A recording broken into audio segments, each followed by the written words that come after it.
अस्सलाम वालेकुम। आज मैं आपको जले हुए का टोटका बताने लगी हूँ, जो आम तौर पर खाना बनाते हुए बंदा जल जाता है।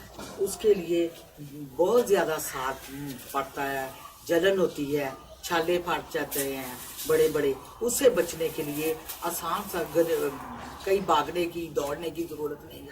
हर घर में नमक होता है, शुगर चीनी भी होती है, आलू भी पड़े होते हैं किचन में। आप चाहे इसका नमक लेकर ना जल्दी से नमक लिया, नमक लेकर उसमें पानी मिक्स किया, पानी डालकर उसका शरबत सा बना लेना। बना के जो उस हिस्से के ऊपर ऐसे ऐसे डालता जाना, ऐसे ऐसे कर करके डाल के जल्दी से डालना है। अगर नमक भी नहीं आपको जल्दी मिल रहा, आपके पास चीनी है, चीनी का कच्चा शरबत बना, उसी वक्त चीनी में पानी डाल के आपको जल्दी से हाथ से काट लेना,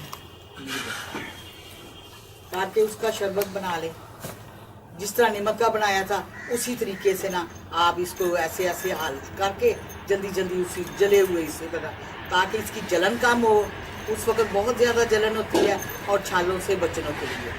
ये भी नहीं आपने किया तो फिर आप तीसरा तरीका ये है, आप आलू ले लें, इस तरह पतले पतले काट के तो जले हुए हिस्से पे इस तरह लगा देना। एक तो इससे ठंडक पड़ेगी, जलन का काम होगा और पेन काम होगी, और इससे बिल्कुल छाले नहीं पड़ेगी। ये घरेलू टोटका है और आया हुआ टोटका है। अगर कोई बंदा बहुत ज़्यादा जल गया है तो उसके लिए आप स्मग बॉन्ड घर में रखा करें अमूमन।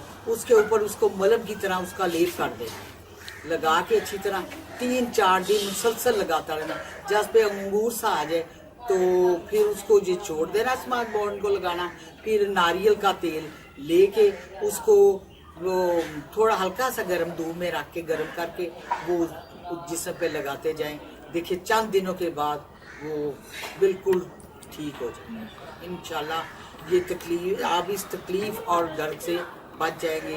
उम्मीद है कि आपको मेरा ये टोटका पसंद आएगा और अच्छा लगेगा और वक्त भी बच जाएगा, इससे कोई बुराई नहीं लगेगी। शुक्रिया, अल्लाह हाफिज़।